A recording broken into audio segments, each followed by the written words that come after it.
what they have done. 5 legends of our realm who sought to follow the path of their dark musings. But they did not know what they had summoned. Pentakill. To these creatures, there is but one thing left to do.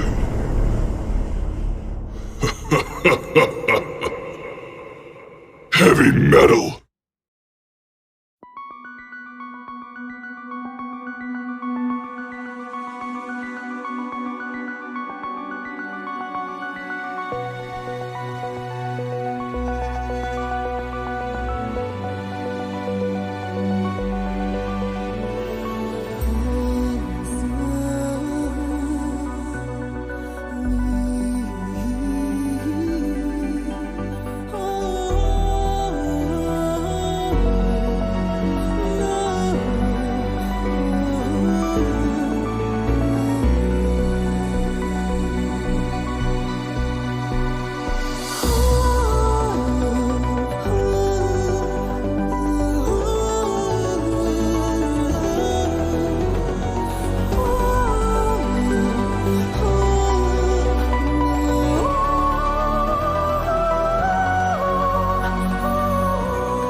Hello, ladies and gentlemen, and welcome to the third week of the Valence League First Division.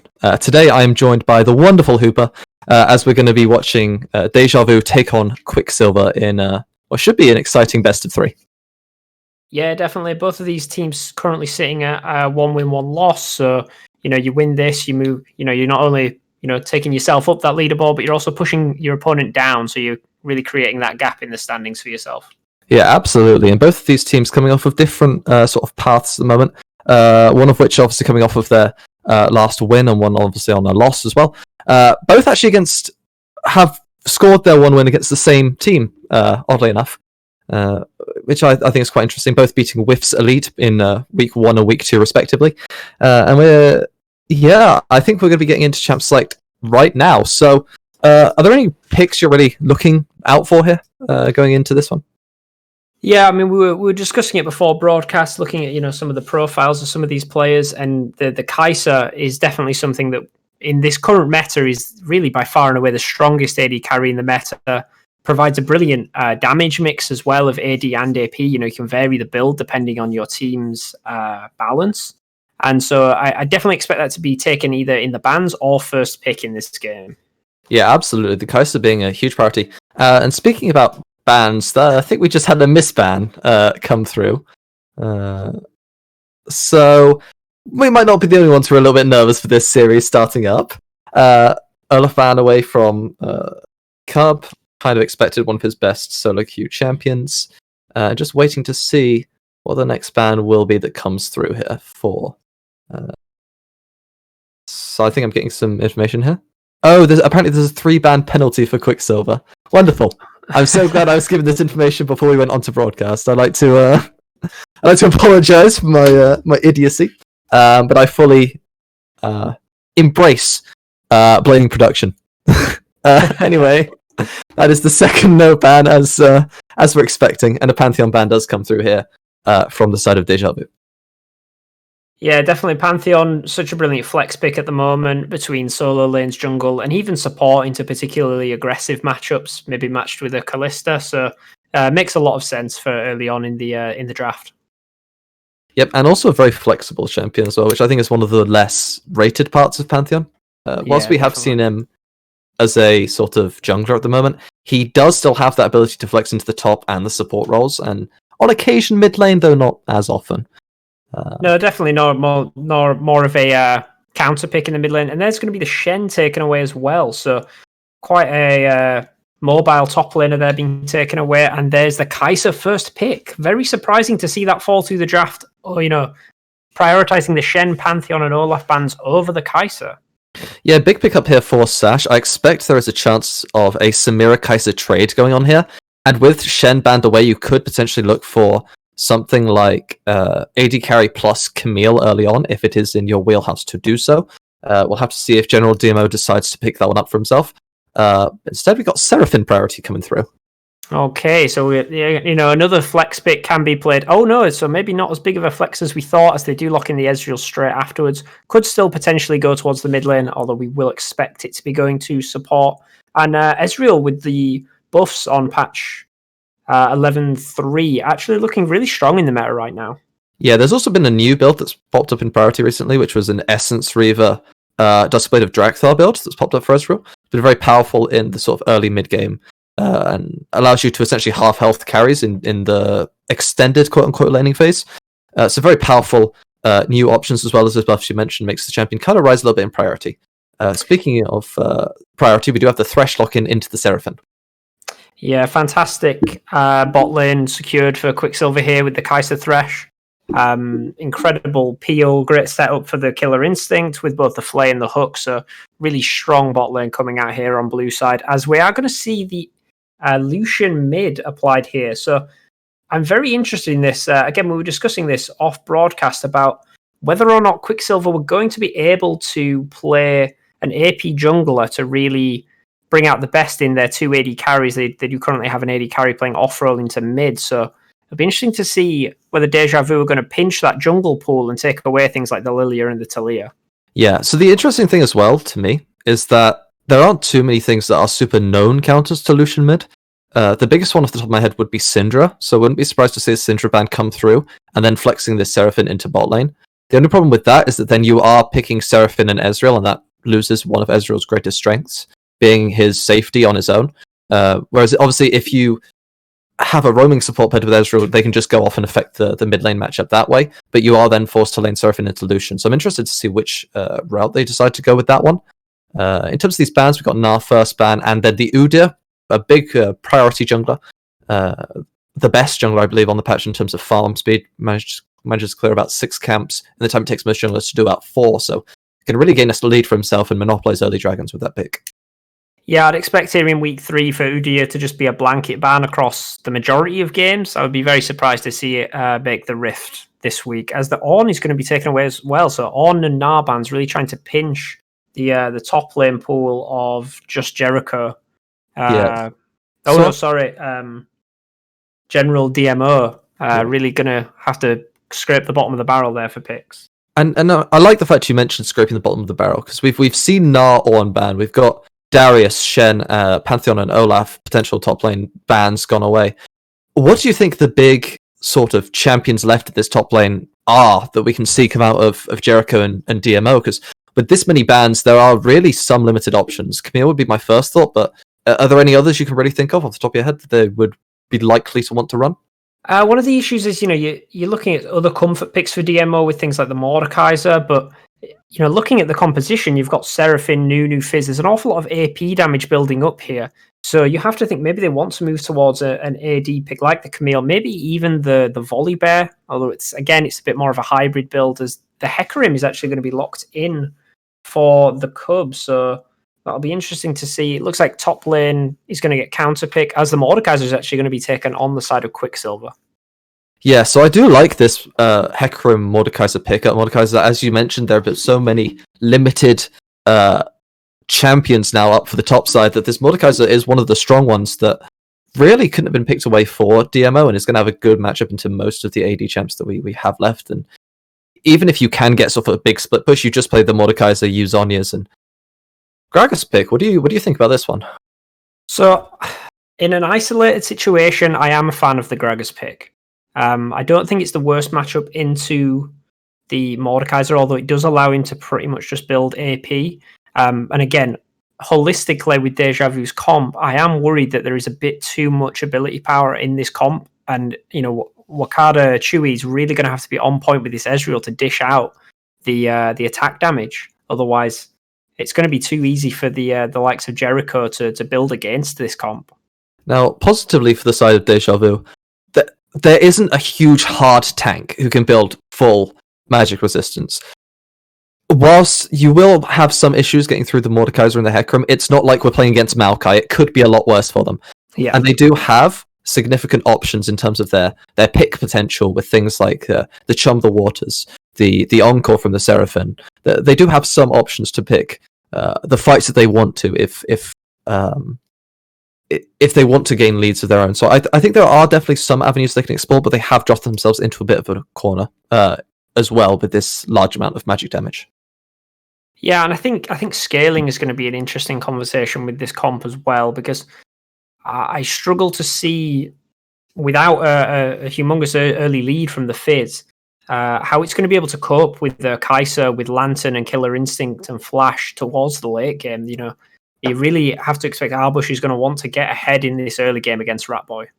And it's interesting you say about how he needs to get a lead in that sort of matchup. What do you think about this matchup stylistically between the Fizz and the Lucian? I haven't really seen it too much in a competitive environment. I've seen it a little bit in solo queue.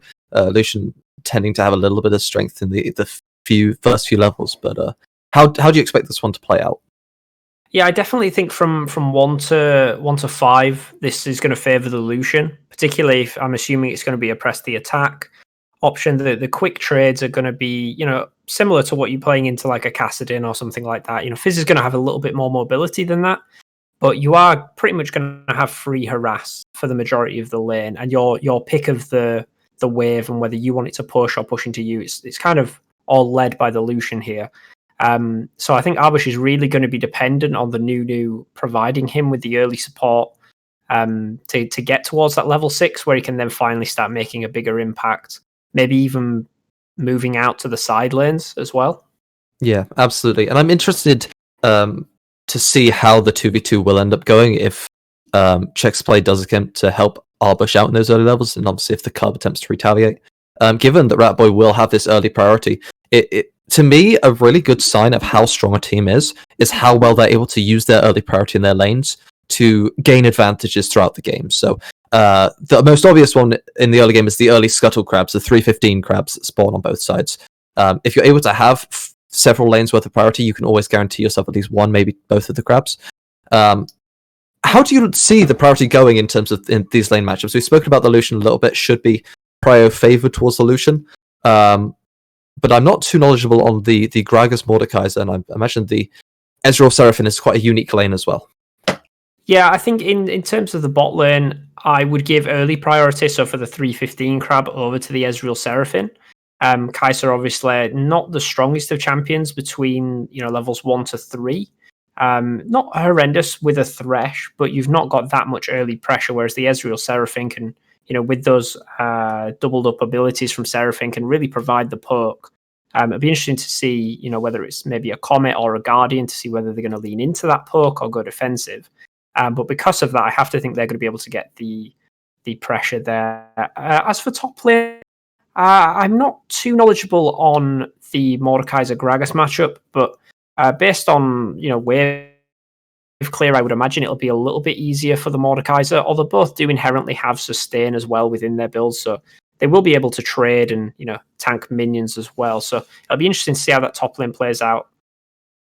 As it is the Guardian from the Seraphim, so they are playing a little bit safer. As also we see the Guardian coming out from Thresh, so Minecraft Round really expecting that poke coming out. Oh, it's Aftershock for the Seraphim, sorry, Guardian for the Thresh, which just surprised me. Often you would see those the other way around, but Thresh really respecting the poke that will come out from Ezreal and Seraphim. In a non-toxic manner, I do question whether that's an intentional Aftershock pickup or not. I don't really tend to see Seraphims run Aftershock. The other rune I was going to mention outside of the Guardian and the Comet was actually the Airy. That's the other one I know a little bit about. Seraphine's running, but Aftershock is a rare one. Yeah, I think I'm excited to see how that works. Maybe it's a new tech, we don't know. Secret Korean strats. But we'll have to wait and see on that one. Right, anyway. In terms of the... Oh, sorry, I'm having a little bit of loading issues. Give me just a moment. My apologies. Yeah, we will be taking a pause in just a second, just so we can sync up the streams. So is it 10 seconds, I believe, or 5? Yes, it'll be at 10 seconds. 10 seconds. My apologies. You can tell I've done my homework.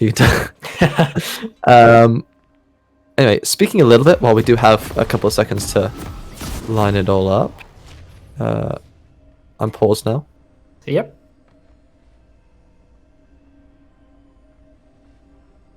Okay. Fantastic.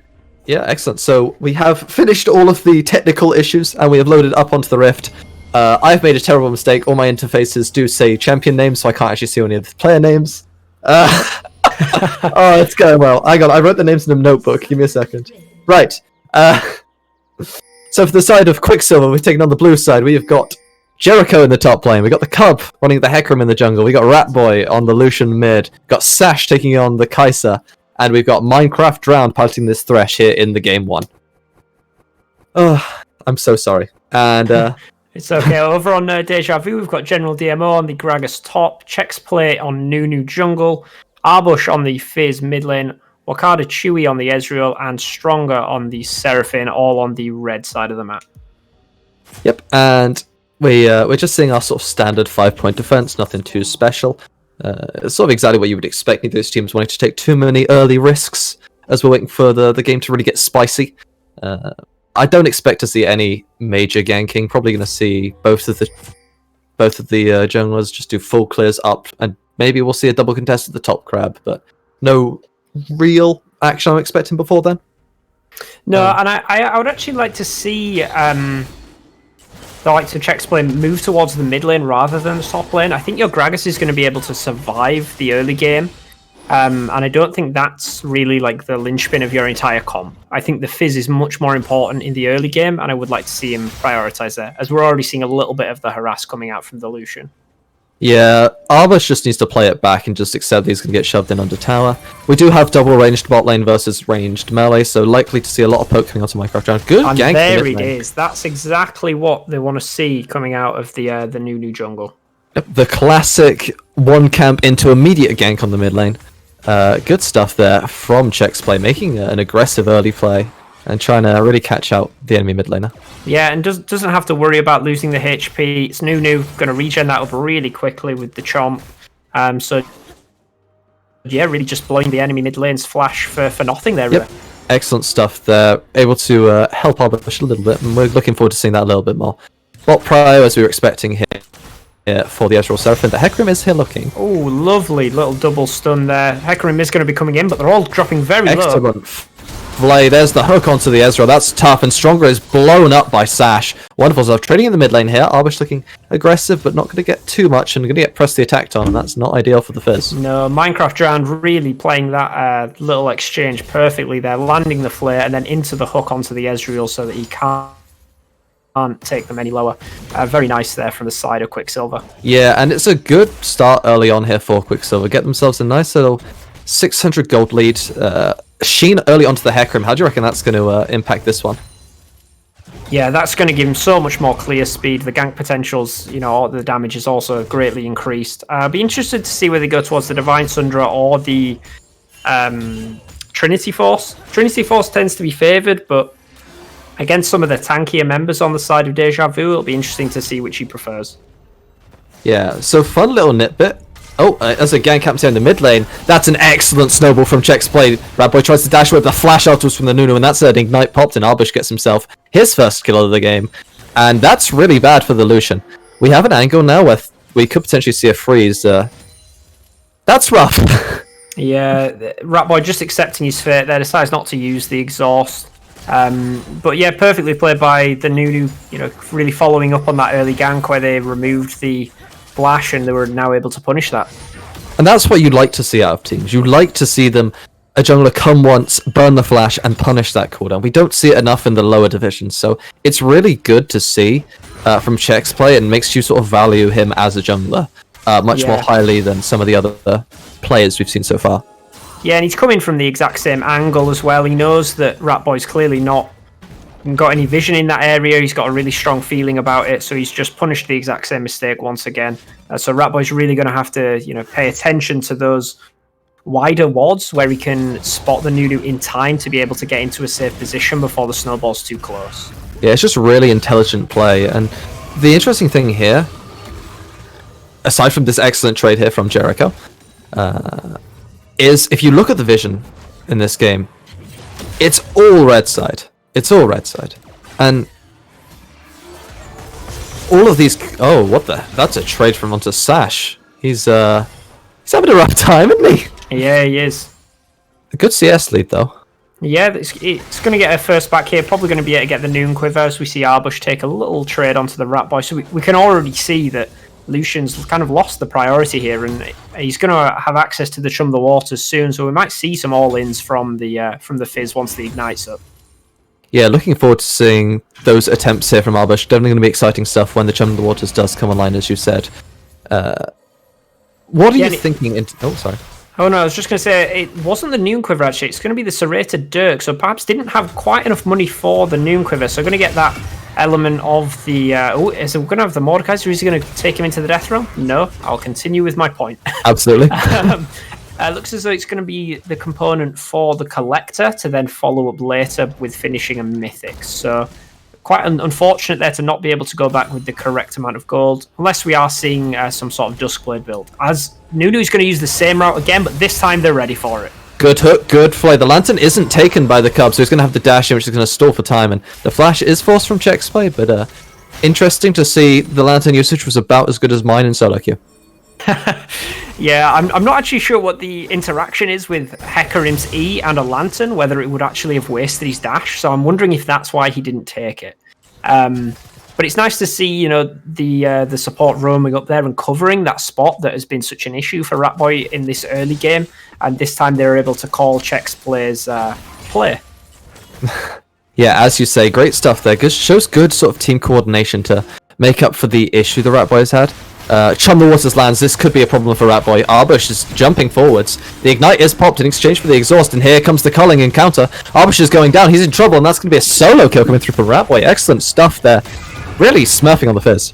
Yeah, the Exhaust did so much work there. Still even has the flash up, and this is going to give them the priority to move over and take this first Drake. It looks as though Nunu's going to recall, so it doesn't look like Deja Vu wants to be contesting this at all.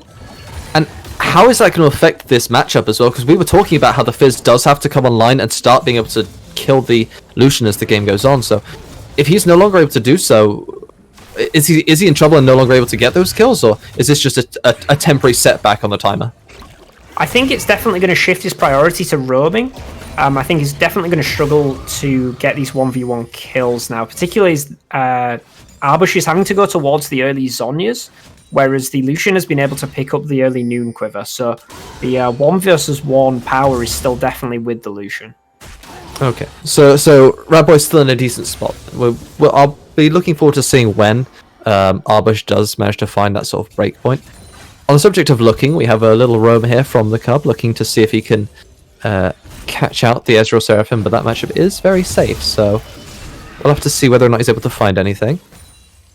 Oh, he is waiting just around this wall to not be spotted by them placing that ward. It looks as though they're going to go for a Lantern play, but they are standing very far back, so he's just going to go for the reset. As Check's play is just going to fail another gank on mid, sadly. He is trying to get this Fizz ahead, but it is starting to struggle at this point. It is a worrying situation, isn't it? In terms of the amount of resources that have been put... Sorry, I hope I'll change what I was talking about, because that's an excellent arcane shift there. Wow, Wakanda Shui played that so well.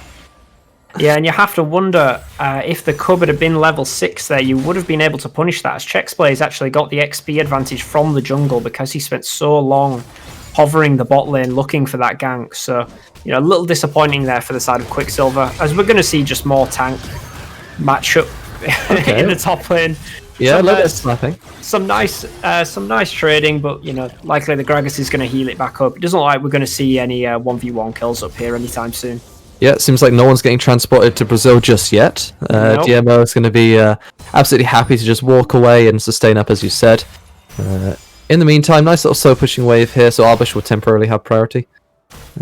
Doesn't look like there's much to do, so we're got to talk a little bit about the dragons. The next dragon we've got on the table being this Cloud Dragon, so we're going to have either the Ocean or the Infernal Soul on the table.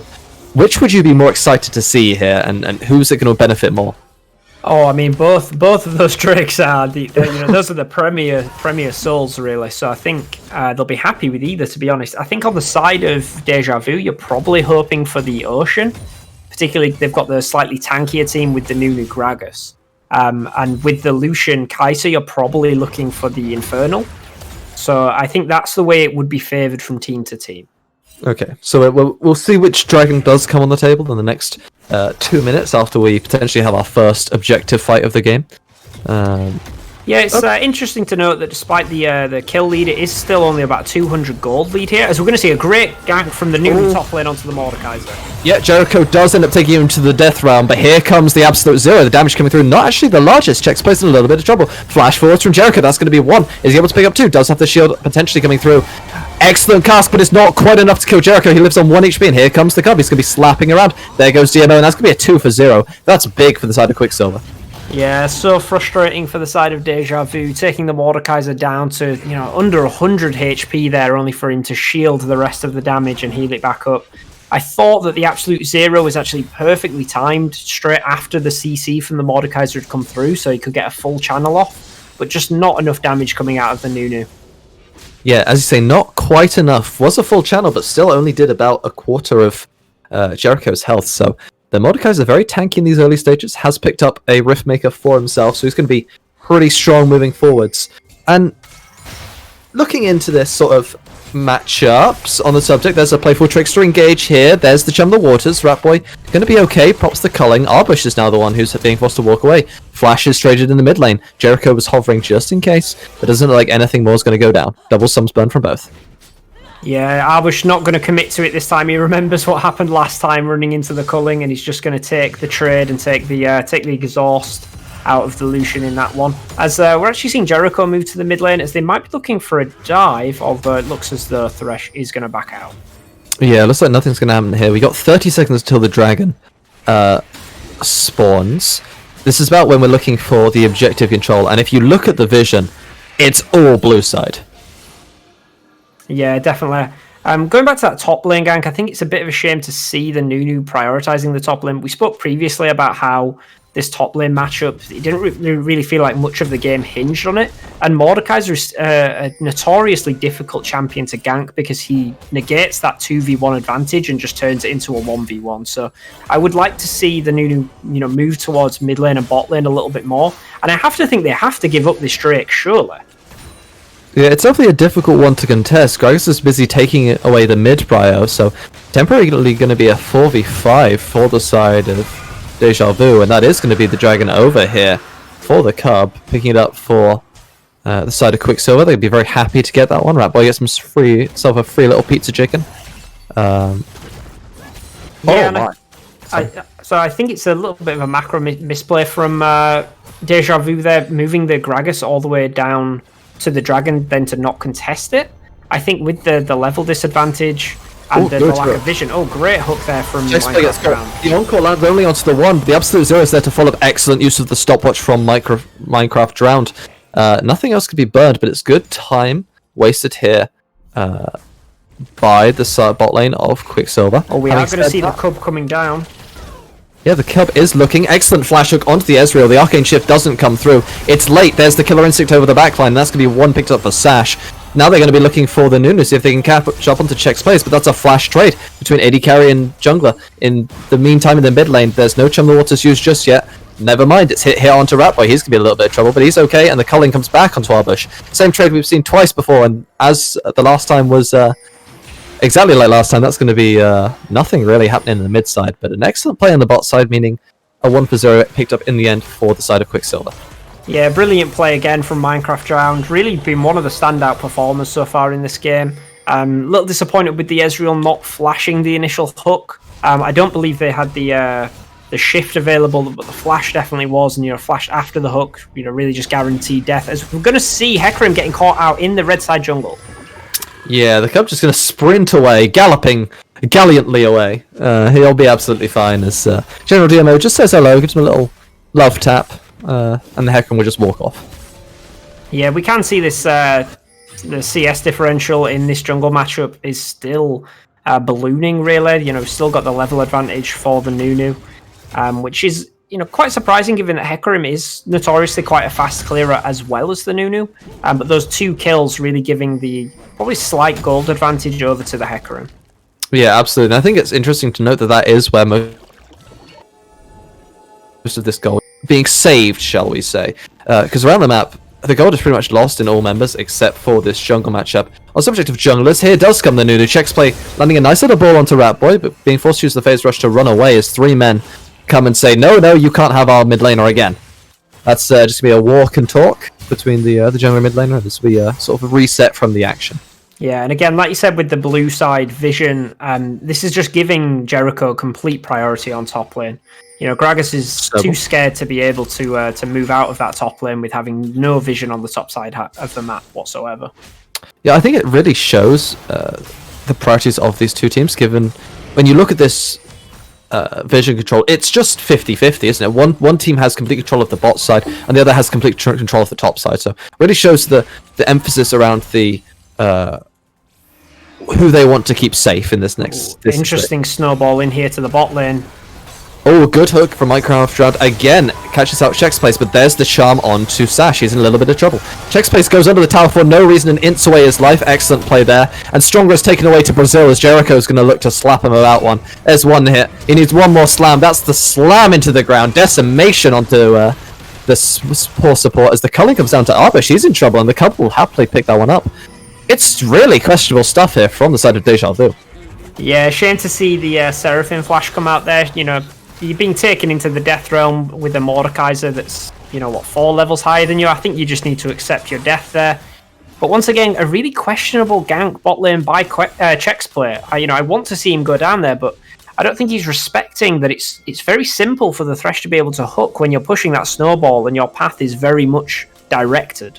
That's the second time that they've ganked down there. He's been able to pull him into tower range in a 2v3 scenario. And that also, I think, it's 50-50, right? It's also to do with where the lane is to start with. Like, why are they trying to gank this Thresh Kai'Sa when the minion wave's at their tower? It's very difficult to do that as a Nunu. Yeah, no, definitely. The onus doesn't have to just go in the jungle. The bot lane needs to be communicating their wave management at the same time, and that can give the Nunu a better idea of what ganks they can and can't go for. But it's going to put the Hecarim at the 3-0. It is the Divine Sundra that's coming through, as we can maybe go through a couple of the mythics that are coming through. Yeah, so the Divine Sundra will be quite useful against these tanks. Helps to obviously kill the Gragas, and the Nunu are going to be fairly useful in that regard, as we've got pings around the dragon, which is spawning in the next 4 seconds or so. So DMO just whiffs horribly onto Jericho, but it's fine. We're starting up a dragon. That's going to be the first attempt here for Deja Vu to really contest one. Yeah, Deja Vu do have the vision advantage, so they will be able to take that away as the hook is going to go wide. Looks like both teams are just going to run away from this. Fizz should be able to play full Trickster over that wall. Yep, there it is. Oh, it's been pulled over, but nothing is going to happen there. No. I keep thinking it's going to be engaged because everything is landing really well there from the side of Quicksilver, but at the end of the day, they just walk away, and that's going to be a free prize over to Deja Vu, who will happily take that one. But mid tower might be the little prize on the side, the little second best gift.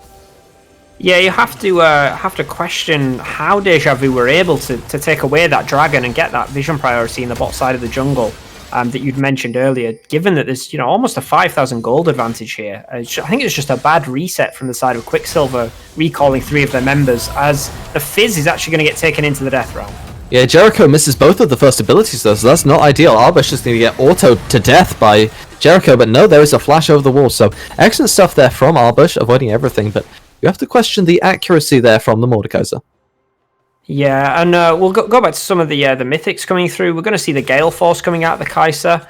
I would have been interested to maybe have seen the Kraken Slayer against the likes of Nunu and Gragas, but really feeling like they need to prioritize their mobility against some of the skill shots from Seraphine and perhaps even the Chumba Waters.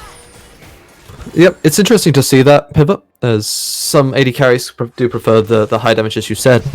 I always like that. I always like thinking about sort of why the players are doing certain things and what they value.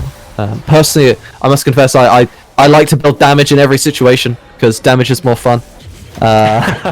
Maybe that's why I'm not in this league. But yeah, it's I can understand the Gale Force pickup here. Yeah, and I'm also interested in DMO's top lane build here. It's actually the Spirit Visage first item. So no Mythic coming through just yet for the top laner of Deja Vu. Yeah, interesting to see as a pickup, because I don't actually remember that being a standard Grag's build in pretty much any situation. So what do you think of that overall? Is it... obviously it's going to be useful against the Mordekaiser and somewhat the Kaiser, but at the moment the Kaiser's building physical damage, so you're not going to get much value out of the magic damage components.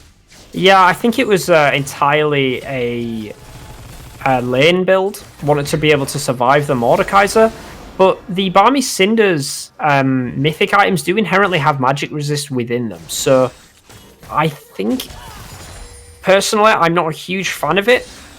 Doesn't look like it's going to be a huge problem, as within the next 2 to 3 minutes they should be able to finish their mythic. Yeah. It just seems like, yeah, as you say, a little bit like wasted stats coming through, but we'll have to see whether General DMO can prove us wrong and start really slapping Jericho around in this 1v1 thanks to a Spirit's Visage. Or maybe it's just used for the extra sustain. We will have to wait and see how it plays out in... that seems like a really odd cast, because Jericho's just going to ignore the tower damage and clear it anyway, and now you are lacking a potential engage if a fight does break out in the next couple of minutes, but we'll pretend we didn't see that. No, the Spirit's Visage does definitely work with the Gragas kit as well, though, with the inherent healing. It is going to increase healing as well, but I think it would have just been nicer to see as maybe a second or third item. As we're going to see the Night Harvester now finished for the Fizz in the mid lane. Currently in the bot lane, splitting off down there. Currently has the Ignite up as well, so he's going to be looking to take some of these 1v1 situations on with the CS advantage that has been accrued there against the Lucian. Yep, very important, but it's also worth noting that the Hex Trigger has come through here for the for Ratboy on this Lucian, so going to be really like preempting the fact that this Night Harvester spike was coming through for Arbush, and picked himself up a little bit of defensive stats, which will help against this Fizz one-shot, but we'll have to wait and see whether it's enough. Looks as though Arbush is being pincered a little bit, or it looks as though he's close enough to the tower to be able to get out. Might actually be taking the fight. Nice little trade there onto Ratboy. Yeah, definitely would have been interesting to see what would have happened if he'd landed the Chum the Waters after that and gone in with the Playful Trickster, but does just sort of walk away with half the Lucian's health bar, and he'll be very happy with that little trade. Yeah, and I'm really liking on the side of Quicksilver, we're seeing the triple Mercury treads coming out from the top side of the map, really countering the CC from the Gragas, Nunu, and even the Seraphine. As we're going to see the Herald placed in the bot lane, they really want to get this off to give them priority on the dragon. Chum the Waters is going to miss. That's a huge cooldown that's going to be down for this dragon fight. Yep, very big, and there's the culling trying to chunk out DMO. Doesn't look like it's doing too much, because Moonstone is an item that's very balanced. That wasn't even Moonstone, that's just regular Seraphine W healing, my lord. On the other side, though, Quicksilver going to start this dragon, as we got Nunu bowling for soup. Doesn't seem to land anything, but an engage does happen here. Excellent pull in from Jericho, looking to obliterate the Nunu. Doesn't quite land everything. Excellent flash away from Chexplay, but he's now into the waiting arms of Ratboy, who will happily pick up a kill onto the Nunu. That's a 1-for-0 and dragon over to Quicksilver. Yeah, once again, a bit of a questionable attempt at taking the dragon. It does look as though the side of Quicksilver are pinging their way towards the Baron. Deja Vu will know this is happening. They do have vision of it, and Gragas is up there. You know, it looks like he's going to try and clear the top wave to then try and go over and get vision again once that control ward is cleared. Yep, and as you say that, the control ward is being cleared away. We do have the Baron being started up. Looks like most of the side of Deja Vu are on their reset timers, though, so if there is a contest, it will be minimal. Potentially some sort of Seraphine attempt over the wall, but an unlikely steal going to come through with the smite being up for the cup. And there is the smite. The timer is very close there with the explosive cast, but it is picked up there by the cub, and that's a 5-man Baron for the side of Quicksilver. Yeah, I was really looking forward to seeing that the classic double barrel Gragas play. You place the Q, you throw the R, and you pop the Q at the exact moment the R hits. Can do a huge amount of burst damage. Obviously, it is the tank build though, however, so not got quite the level of damage to outsmite the level 12 Hecarim. I was ready to cry. I was so ready. I was so ready for that. Just be like, oh yes, and the Cubs, because oh no, he doesn't know how to press his smite key. But no, we're okay. We're fine. On the subject of fine, Quicksilver are going to be very happy with their little... Okay, that did go to the Nunu, we're fine. Chicks played okay. We got ourselves a little 7,000 gold lead here, built up by the side of Quicksilver, just off these last couple of plays.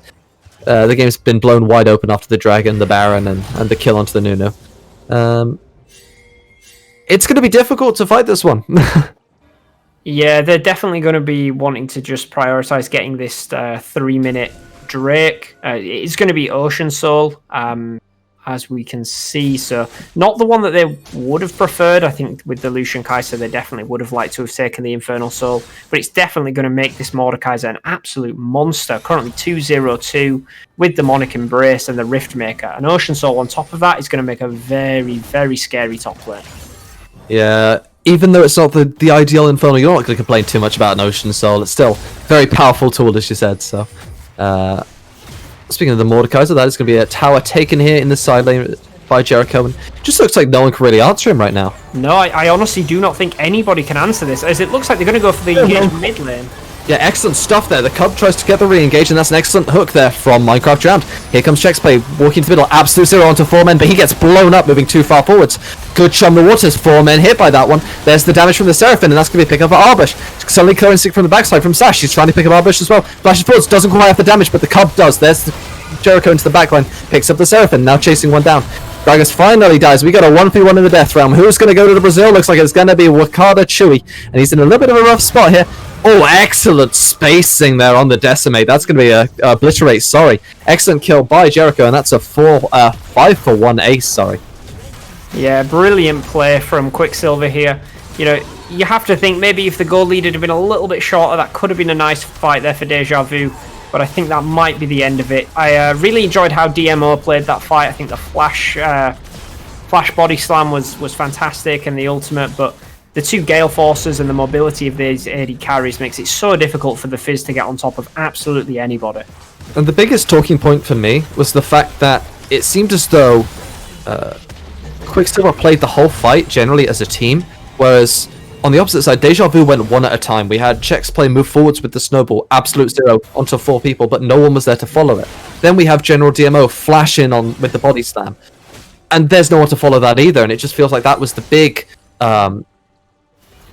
reason why they weren't able to quite win this one. Yeah, combine the Encore and the Absolute Zero and the Flash Body Slam, and then you maybe have the recipe for a comeback in this game. It may be too late at this point, given the amount of gold they've been able to recall with on that. But moving towards game 2, I think we definitely have to question this them allowing them this first pick Kaiser, which has been so powerful for Sash in this game, as we're going to see the Lucian be able to take a huge trade onto the Fizz before this Soul fight. And that is big, as you just said. Before this Soul spawning in 20 seconds, we're going to have to see Arbush recall and walk back to the Dragon, because obviously there's no TP on this Fizz. He does have Home Guard, so it won't be the worst thing in the world, but he's not going to be there on time, and that could potentially mean a 4v5 start of the fight. Yeah, at this point, I think Chexplay is going to have to go on a suicide mission, but it doesn't look like it's going to go well, as Mordekaiser's lying in wait with the Death Realm. Currently only a 1-item Nunu is a huge problem here. Oh, it's actually going to Death Realm the wrong person, but Nunu isn't going to be able to get there in time. Yep, it's going to be the 1v1 here for Jericho, so he tries to walk out now. As they have picked up the Soul, though, so this Mordekaiser is going to be unbelievably tanky. Killer Instinct to the backline. The Encore is huge! And there's the Absolute Zero into the backline, but there's no damage. Where's the damage coming from? There's nothing at all. General DMO is going down. That's 2 dead. That's 3 dead. Strongest dead. That's 4 dead. This is going to be the 5th one. Wakanda Chewy's all alone, and he's getting slapped about by Hecarim. That's 5 dead. And that's a 5-for-0 ace, thanks to the power of Ocean Soul. Yeah, that's definitely going to be game 1 over to Quicksilver, as they're just going to cross the I's and dot the T's. That is the wrong way around, but I'm going to go with it anyway, as they're going to take down the Nexus. Yep, and my game has frozen, so I can't see the moment it goes down. But as you say, everyone's dead, so there's no chance of defense. That's going to be game 1 going over to Quicksilver in this one. outstanding fashion. Yeah, definitely a brilliant closing team fight there for them. And again, I think we're seeing some of the problems with the damage profiles on Deja Vu's side, with the massive amount of magic damage that makes them so easy to counter. Even with the Mercury Treads, the Spirit Visage, the Hex Drinker, it's just a little too easy for the side of Quicksilver to itemize against them. Yeah, as you said, the itemization was an issue because you just it is difficult to itemize against this comp, as you said. It's a mostly magic damage comp, so all of the top side is building Merc Treads against you. That's going to be high value against both the CC and the actual damage, so it's difficult here. Having said that, there were some signs of life for the side of Deja Vu. We did see some nice individual plays, and some good team plays in the mid, the early stages with the excellent Nunu ganks, but or at least the first couple of Nunu ganks were good. Then we went towards the bot side. Maybe we ignore the bot lane Nunu ganks. We just pretend they didn't happen. But there were some signs of life for Deja. Yeah, definitely some great early play by Chex players, and I was impressed by some of the Seraphine ultimates. I think, like you said, where's the damage? I think that was the huge problem. Some of the CC that was coming out from Deja Vu was fantastic, but there was just nothing to follow up on it. And particularly when you put the Ezreal behind, which is your key AD damage dealer in that fight. You saw the Essence Reaver Duskblade build coming out.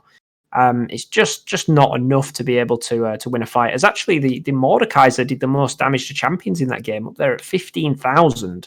Some incredible damage coming out there from the top laner of Quicksilver.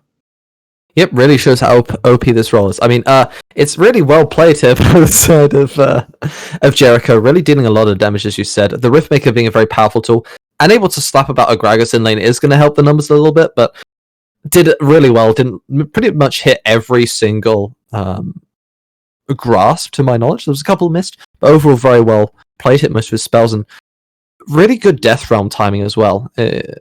Usually either picking a squishy that you could immediately delete, or getting rid of a high-value target in teamfights, which I think shows quite a bit of mastery on the champion.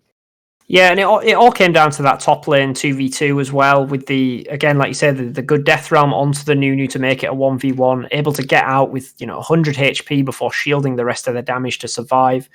Just buying that time for his jungler to be able to make his way there, and he knows it's a Hecarim, he knows it's going to be able to get there and even up the fight, and they were able to snowball from that so well. And you have to think maybe for Deja Vu, if that gang could have gone a little differently, they could have had a little bit more power coming out from the jungle and top laner. Yeah, absolutely. I agree with you, but I think it's also worth noting that ganks are a two-way street. In my opinion, it's about both the jungler and how they play the situation, but also about how you set the lane up for success for these ganks. And I think the fact that very few ganks were successful also shows some laning issues from the other members of Deja Vu too. Oh yeah, certainly. Yeah. Anyway, I am happy that we got to watch this first game, but I believe we are needing to throw it over to a break so that we can come back fully prepared and ready for game 2. So thank you for watching the first game, and I hope you'll all stay put for the second one and don't go anywhere.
Hello, ladies and gentlemen, and welcome back to the second game between Quicksilver and Deja Vu. And that was a spicy one. That was all right. I like that. Quicksilver got themselves a 1-0 lead in this series. So good stuff so far from them. Any changes you want to see here from the side of Deja Vu in the pick ban after sort of that? What I can describe as sort of uncoordinated mess of game one.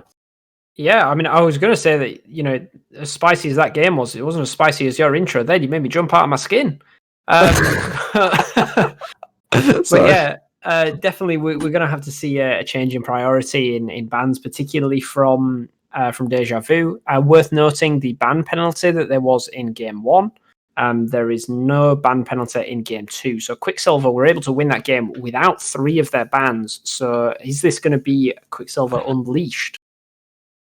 I'm gonna say I hope not, because I want this to go to 3 games, because I really enjoyed that first one. I thought it was a fun game to watch, even if it wasn't necessarily the highest quality of League of Legends play I've seen in my life. It was definitely interesting to watch the way that the players piloted their champions and the decision making that was both good and terrible at the same time. But we will have to see whether Deja Vu can step it up and fight Quicksilver Unleashed with their 3 extra bans. What do you think those 3 bans will be? Because obviously we didn't get to see anything come through from Quicksilver in game 1 in terms of those first 3 bans. Do you reckon they just pivot some of those first 2 bans they did into those first 3, or are they looking for? Maybe yes, as we will be getting into champion select in just a moment. Recollect to just yeah, I just realized my client's bugged. I'm so sorry. I was going. So fun fact from production side, I was getting spammed by our stream manager telling me to join the room. I thought he meant this Discord, so I was just doing nothing like an idiot. I'm really sorry. No worries. Yeah, as for the bans. We did see previously the Olaf, Pantheon, and Shen bans were the first to come out, and it definitely seemed suspicious that the Kai'Sa was left available. This time around, it is going to be Quicksilver on the red side of the map, so they will not have access to the first pick.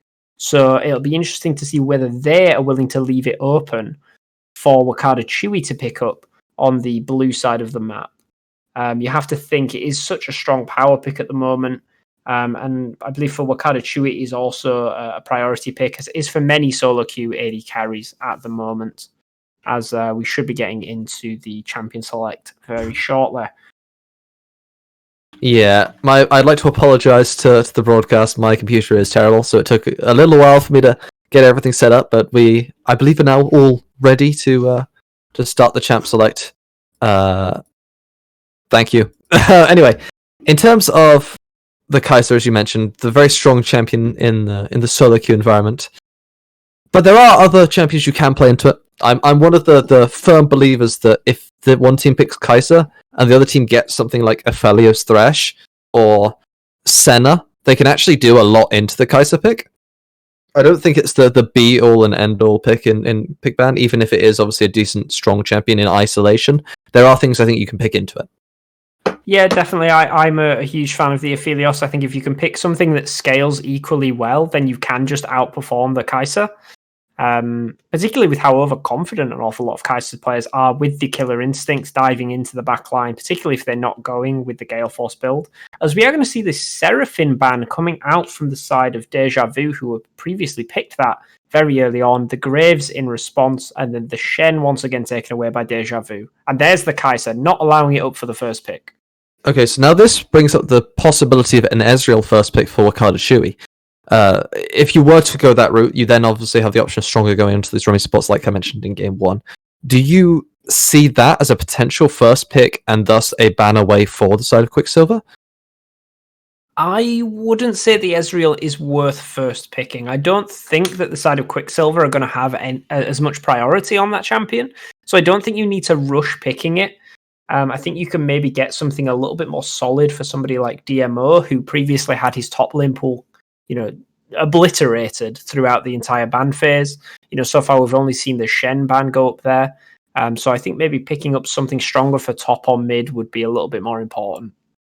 Yeah, it was interesting actually to see DMO pull out that Gragas because at least from a solo queue standpoint, he seems like a much more carry-centric player. Lots of Darius, Mordekaiser, these type of solo lane bruisers. It seemed to be more his specialty. So definitely was interesting to see him pilot that Gragas. Whether they'll take something along those lines for him. Instead, it's going to be the takeaway from Minecraft Drown's excellent Thresh in Game 1. Strong will pick that one up for himself, and he'll be attempting to pilot it here in Game 2.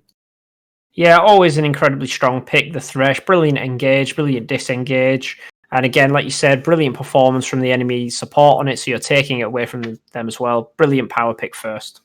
Yeah, and it's interesting to me, though, because I think Minecraft Drowned actually does pilot Nautilus, who is known to be a soft counter into the Thresh, as during the wind-up or the death sentence, you can easily land your own hook in the dredge line, I believe it's called, in onto the Thresh as he's casting that, basically just trade, and then Nautilus is just naturally tankier, so he'll be able to survive much longer than the Thresh will in that scenario. Oh, yeah, so we're going to see Rel Samira taken on the other side, which is a brilliant team fight to bot lane combo. Although Thresh, it does tend to be a fairly good champion into the Rel, as the Flare can disengage an awful lot of the engagers in the laning phase. And I think the interesting thing here as well is the AD carries you have open. As Samira is taken away, Kai'Sa is off the table as well. This means you're now looking down the tier list at things like Senna, which I was absolutely going to mention, the Kraken Slayer Senna Ginsu's build, which is decent actually at making her a tank shredding AD carry, because the amount of attack speed she can get off when she gets her items is really incredible. And Zoe being one of the best blind picks in the game, wouldn't be surprised to see that one locked in. Yeah, also a brilliant kind of mechanic that goes between Senna and Samira is actually that Senna's auto attacks cannot be blocked by Samira's wind wall. Yep, I believe because it's Q as well. Yes, the Q as well is piercing, and the auto attacks are effectively pulling out of the Samira. So it's actually a kind of a, like you say, a soft counter with the Nautilus Thresh. The same can be said for Senna into Samira, as we're going to see the Lee Sin come out from Check's play this time. So really feeling confident in his abilities, despite the Game 1 performance. Yeah, definitely exciting to see a Lee Sin lock in. I'm always a big fan of watching this champion when a good player is piloting it. So we'll have to see whether Check's plays can perform to a high enough level to make this Lee Sin pick look flashy and spicy. But as you say, the Mordekaiser comes in here for Jericho. Did very well in the last game on that one, and expected to see counters to the Mordekaiser band away here in this second phase. Yeah, once again, I think DMO's top lane pool is going to get pinched an awful lot. They've really thrown him to the wolves in this series, as the Ornn is going to be taken away. Be interesting to see if we also see something like the Volibear or even the Gragas taken away again. Yeah, I would like to see the Gragas ban away. Actually, I think the champion is very powerful, especially given the fact that you lack reliable engage here for the side of Deja Vu at the moment. So wouldn't be surprised to see that one go away. That's kind of explains, I think, the same reason why the Ornn was banned away, even though Mordekaiser has a decent matchup into the Ornn. You are just getting rid of reliable CC engage tools. Lucian ban away denies Ratboy the 1v1 mid lane matchup he had last time, forcing him away from standard AD carries as an AD carry main. The next thing I'm thinking would actually be the Tristana ban. Would be the other AD carry I would think that might get taken away from Ratboy. Yeah, and like you were saying with the Gragas being open now, it's actually an excellent top laner to take into the Samira with the multiple accounts of CC that are incredibly quick, that can cancel the ultimate coming out from the Samira with the Rel combination. So I would actually really like to see the Gragas coming out in the top lane, because it's not as though he lost the 1v1. It was very even. There's only about a 10 CS advantage in favour of Jericho, so didn't have a bad performance in Game 1. Yeah, able to play the laning phase fairly safely and well on that tank versus carry matchup, so we'd definitely like to see it pulled out here again, and it is open, so definitely an option. Lilia coming through for the Cub, excellent, allows you more versatility in terms of the physical damage and magic damage spread of your composition, before we get to see Ratboy's big secret counter pick, and also what he'll be going into. It does make me think they're going to be going with an AD mid laner. So it's going to be the Silas taken here, which, again, a bit of a flex pick. We are going to find out where it's going, though, before the final pick. And I think the Tristana wouldn't be too unsurprising here. As I was writing my notes, instead of writing Lucian, I actually wrote Ratboy, which just shows how synonymous he is with mid-lane ADCs. So I'll just cross that out and write Lucian. As such, it's going to be the Silas top lane and LeBlanc in the mid lane. So very strong power coming out here. So early assassin versus potential AD carry. Going to be LeBlanc favoured in those early stages. Having said that, Tristana is one of the few that if she elects to go that hail of blades, can absolutely smack a LeBlanc around if played correctly. And there is the Tristana. Okay. I don't want to say you're predictable, rat boy, but your champion Paul sucks. My man is an off-roll AD carry, and he is sticking with his champions. Maybe we'll see AP Tristana for the memes, but this is going to be. I mean, yeah, it's just this is what happens when AD carry mains get put into different lanes. It's like, oh, guys, I'm not playing AD carry. What shall I do? Oh, I'm just going to play Lucian. Oh, Lucian's banned. What shall I do? I'm just going to play Tristana. Yeah, it's taking me back to the Kalista top lane era with the Shy playing it up there. Everyone suddenly thought they were a Kalista top lane main, and then it very quickly fell out of meta when people realised it wasn't that good. No.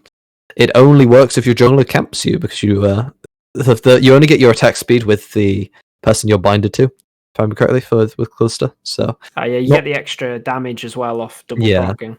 Yeah, so that's why it's stronger in duo lanes. But obviously there is still the oppression of being a early game ranged versus melee matchup. Anyway, enough about old matchups. We got new matchups, and the thing I wanted to mention here actually is the interesting thing about the bot lane, because it feels like it's sort of an engage versus disengage bot side. For the Senna Thresh being the disengage, and then the Samira Rel needing to really get onto the enemy. Yeah, and I definitely think that the scaling is with the Senna, and I think that's why the Thresh pairs really nicely to be able to disengage these fights, to be able to get the Senna towards the 40, 60 soul level where the range becomes so obnoxious into something like the Samira, which is quite short ranged. Yeah, it's going to be a difficult one to pilot that Samira unless you're able to get in, as you say, the range advantage, and the range advantage increases as the game goes on thanks to that Senna passive.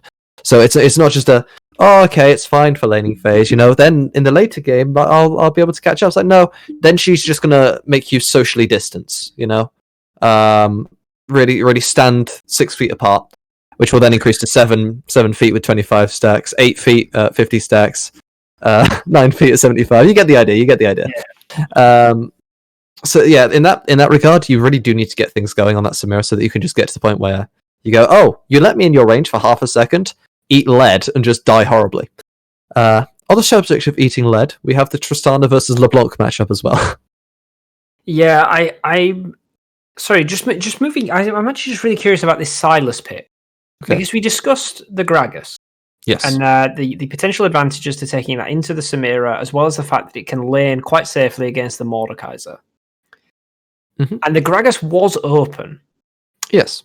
I'm curious as to why you would move towards a Silas when you're locking in enough AP damage with your LeBlanc.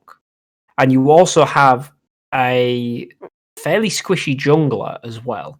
I'm just curious as to whether the Gragas could have been a stronger pick up into that top lane and have the survivability against the Mordekaiser a little bit better than the Silas does, as well as having the team fighting capabilities to be able to deal with the Samira. There's also not brilliant ultimates for the Silas to be able to steal.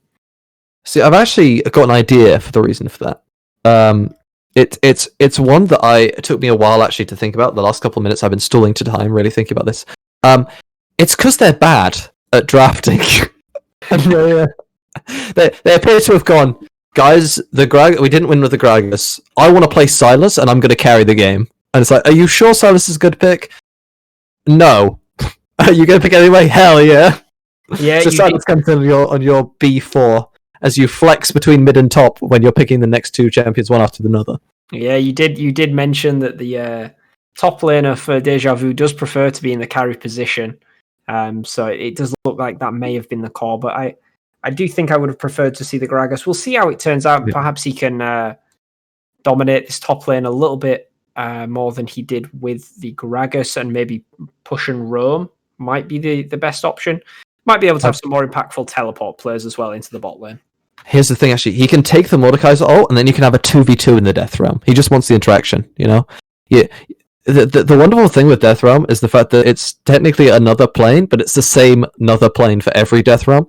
So if you do steal it with Silas ult and you two ult different people, it becomes a temporary 2v2. And I just love that interaction. It's one of the best ones in the game. I mean, now that you've mentioned that, we have to see it.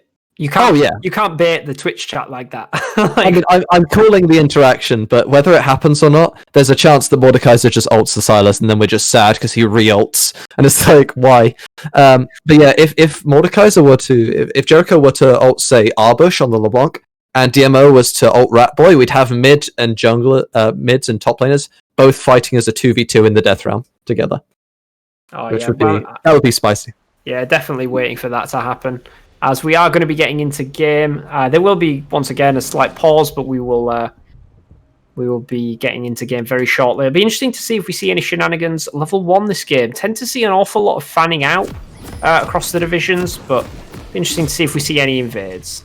Yeah, we do tend to see sort of the standard 5-point a lot, as you say. Rune choices are pretty much the same. I'm on 10 seconds. Yeah, so.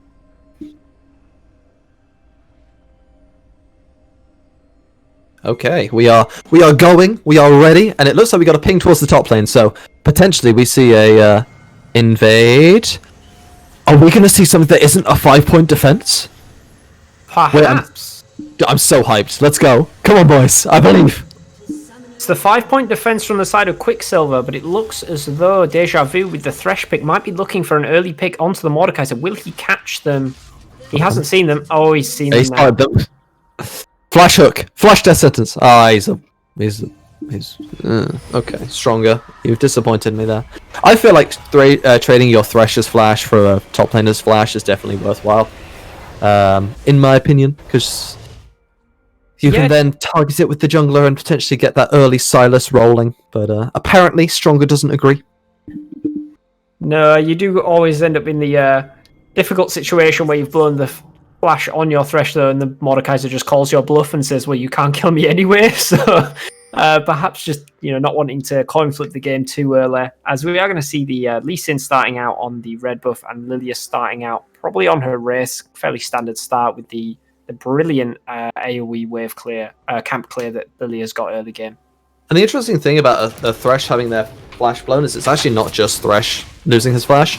It's also essentially the AD carry as well, because it denies the Lantern flash play, which can really keep your carry and any of your teammates safe. So that's kind of why a Thresh flash can have such high priority. But anyway, we got some slapping about in the top lane. Looks like nothing's really going to happen here, just some standard CSing here at level 1. And it looks as though the bot lane of Deja Vu may have actually lost a little bit CS there, experience-wise. So I'll be interested to see as the second wave comes in whether they're actually going to lose the level 2 a little bit late. That could be a big problem as well, because that's going to be XP lost for the entire lane. That means level 2 is going to be late and level 3.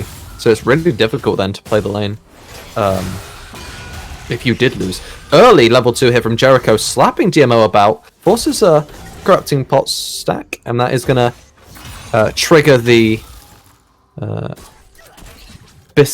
Biscuit Delivery, my apologies. The other one that everyone pairs with Biscuit Delivery. I'm forgetting my runes today. Power Tonic, that's the one. Power Tonic is triggered, so nothing too bad here for the Silas. He's just going to lose himself a Corrupting Pot early on. Yeah, nothing going to be happening bot lane. It looks as though Stronger and Wakada respect the power of the level 2 Rel Samiro combo, so they just let the wave come into them. As we are just going to have a brief pause, we will find a little bit out about this momentarily. Jungle lag, apparently, for the side of Check's play. Struggling to move. I think he's just been unable to work his stuff for a second, but let's take this time to sort of reevaluate this early game. A little bit of a CS leads for the LeBlanc into the Tristana. I feel like that's not normally how that matchup goes. No, you would expect the Tristana to be able to hold up in the early sort of 1 to 3 levels with the LeBlanc. I'm also really interested to see the movement of Check's play. Currently sitting around the Baron pit. Looks as though maybe wanting to hop over that wall to try and get an invade onto the red side of the Lilia, which has already been taken. So this could be quite a big waste of time for the blue side jungler. Yeah, there's some really interesting pathing here from the Cub, because I assume the general old start was Lilia could do the red buff and the raptors at the same time. But I find it interesting that wolves were skipped and yet Gromp was taken. Which, if I remember correctly, is quite inefficient for pathing. Particularly for a Lilia that can take the wolves very efficiently as well. Typically, you would also see if you're going a Raptors start, you would go Raptors red and then take your golems so that you can get the early reset of them. Then go down and clear your wolves blue, Gromp into bottom Scuttle Crab, and then recall to go back towards the top side of the map. Unless you want to take an early gank, which Lilia players tend to not like to do, given that you've not got the CC of your ultimate. So yeah, as you say, very unusual early pathing here from the Cub. Yeah, you're gonna fall behind in XP if he's not able to make something happen essentially here. Because the idea, I guess, is that you can do Gromp, blue, wolves, and then the raptors will be up again, so you can clear them a second time. But I don't think the timer lines up quite right. I think the raptors don't actually spawn because Lilia's quite a fast farmer. So I think she can finish the blue. So I mean, she'll finish blue, then crab. So the real question is she able to get the blue, then the crab, and then wolves, and before raptors spawn? Or will raptors be up so she can then get the level 2 camp?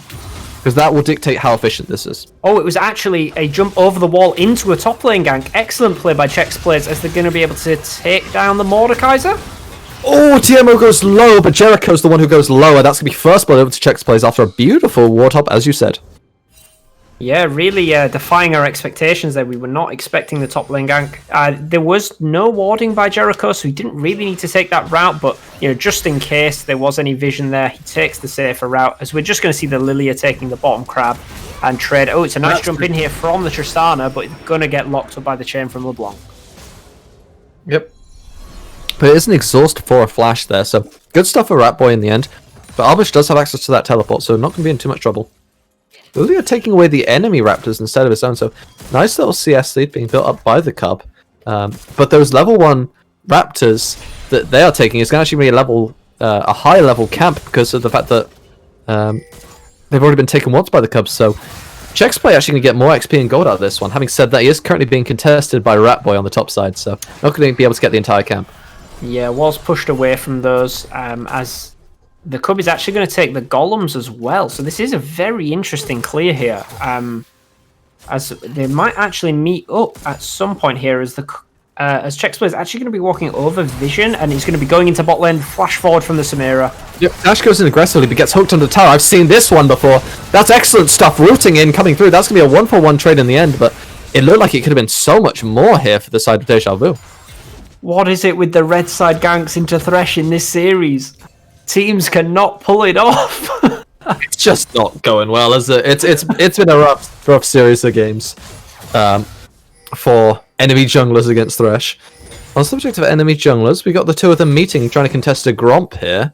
Chex plays looking for the Cub, but Minecraft Giant is there, and Samira's coming back from reset, so it's going to be a 3v1 temporarily. I hate this. Chex play, that's really aggressive, friend. I don't think you can do that one. He realizes the same and ward hops to run away.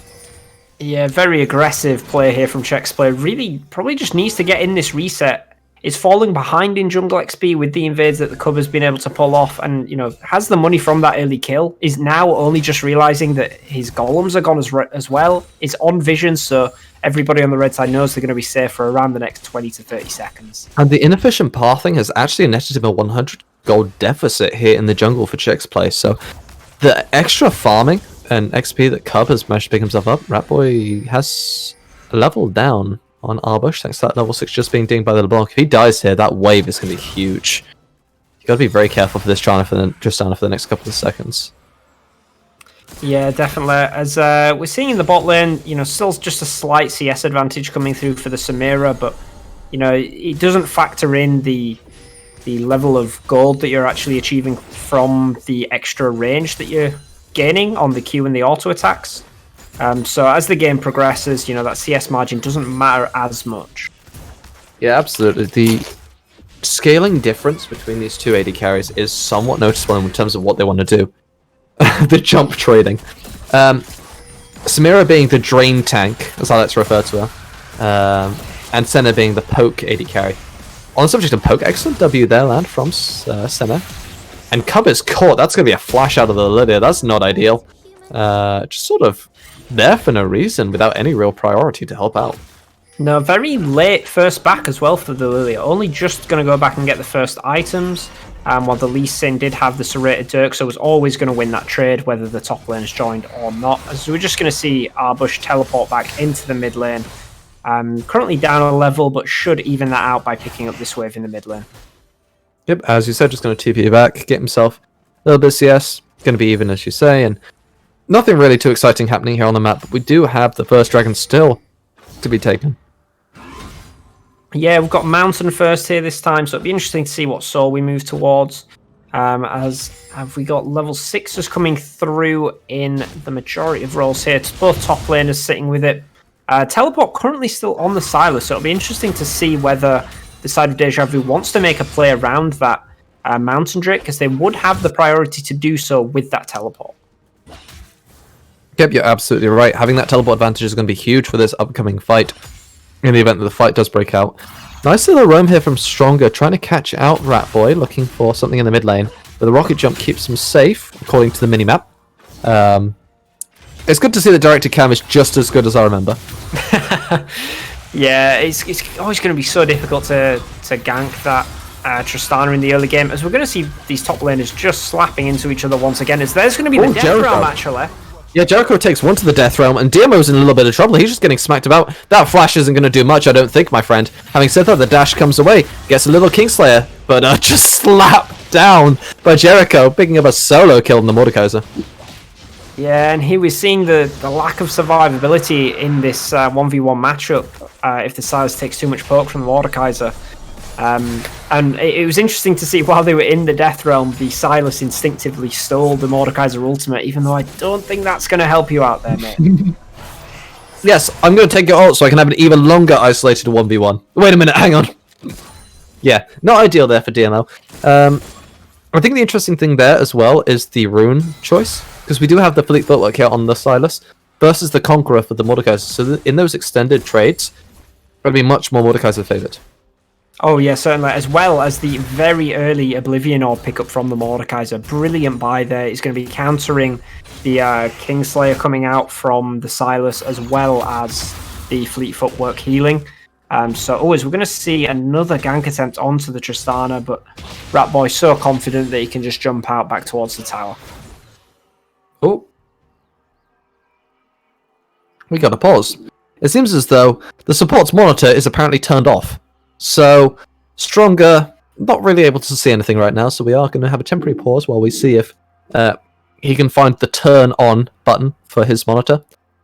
This is a difficult mechanic for most support players. As an AD carry main myself, I can tell you that most supports I play with do seem to struggle to turn their monitors on. You can usually tell by their inability to hit skill shots, general map awareness, and lack of understanding. So... I was going to say most solo queue supports play without vision anyway. None of them ward, so... True. You're right. My bad. Yeah, you're right. Anyway, I think we are... Oh, one team is ready. I'm not sure if both teams are ready or not. We're going to be sort of sitting here. But the most important thing here is we do have the Herald spawn. And both the junglers moving up towards that, so we might actually be looking at a potential 3v3 fight about to break out in the next couple of seconds. Yeah, as we are going to be getting back in the game. Chexplay are going to be moving up there. May clash. Oh, going back again for another attempt to queue onto the Tristana, but not going to find it. Warning shot. Sorry, my game is just lagging behind a little bit, but we seem to have caught up. Neither team looking like they're going for the Herald now, as they're both just going to set back to their jungles. Yep, little warning shot there from Chexplay after already failing the gank. Nothing really going to happen on that one. Just going to go and get himself the Gromp, but we got Lilia pathing towards the top side here, maybe looking to catch up the Silas.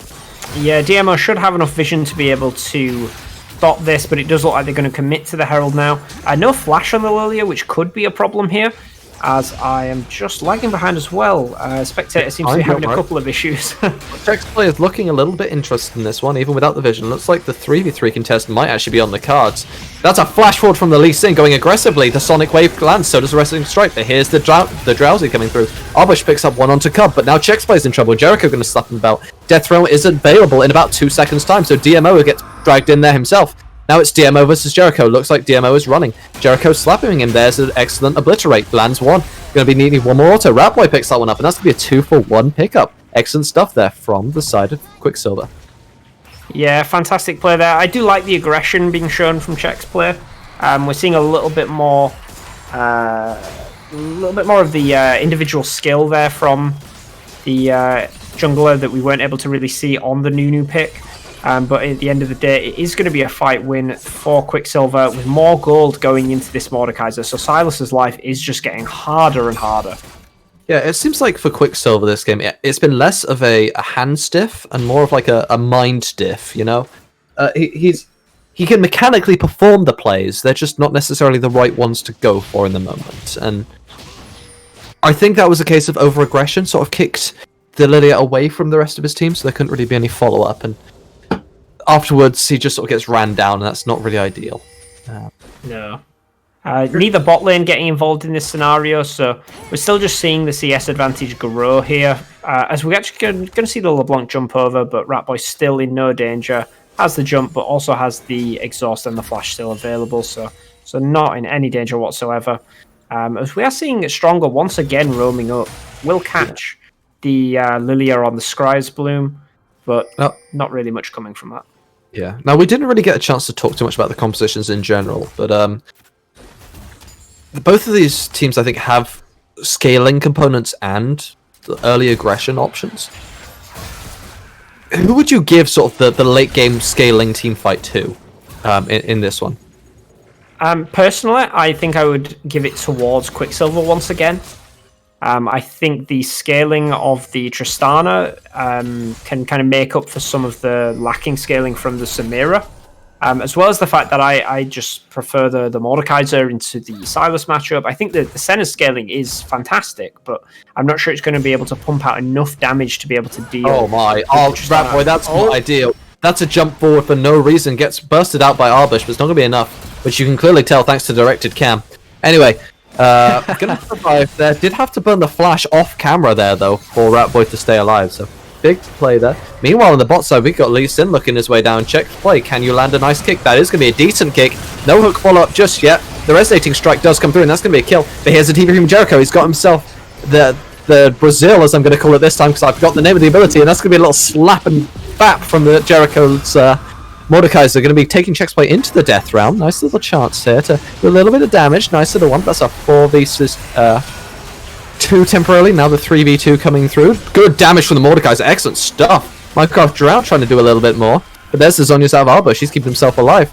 Wakada Chewy doing a little bit of poke damage, and that is going to be an excellent little outplay from the LeBlanc. Keep himself alive. Good dodge away from the Rel. Not sure how much longer we're going to be fighting this one out, because that's going to be the aftershock kill. You'd love to see that as a support player. And that's going to be... overall, I believe that was a 3-for-3, so... really good stuff. Re-engage here from Minecraft Jam, but I don't think you're going to be able to make too much happen here. Unless Ratboy decides to jump in aggressively, which he does so. Great stun. But the Zhonya's comes through. Good stopwatch. He's going to end up dying. Oh no, the 1 HP survival. That's exactly what you want to see if you are a fan of Deja Vu. And the AD carry lives with the sliver of health you would never expect to see. No, some brilliant mechanical outplays on both sides here. I love the jump in from Ratboy to be able to get the stun onto Wakada Chewy. But at the moment, it's just looking like Jericho diff in this game. This Mordekaiser is becoming such a problem. Arbush did such a wonderful job of being able to shut him down in a situation where it looked like the mid laner was going to fall. But I do see this Mordekaiser getting out of control now that he's picked up the Riftmaker. Yeah, absolutely. Big power spike item coming through from Jericho, but on the side of Deja Vu, they are going to get themselves a little consolation prize and pick up this Ocean Dragon, putting them on 2-0 in Dragons, and we're going to have the Infernal Soul on the table. That is my favourite soul. I love me a little Infernal. Thoughts on who this is going to benefit the most? I mean, it's not benefiting the Lee Sin there as he's trying to sneak around the wall as the wall disintegrates. Quite a comedic little interaction there. I definitely think an Infernal is going to benefit the side of Quicksilver here with the Samira and Tristana. I think an Infernal Soul works well for any composition, but something like a Senna, like you said, a Drain, AD carry, position. Kind of works a little bit better with something like the mountain or the ocean for the survivability.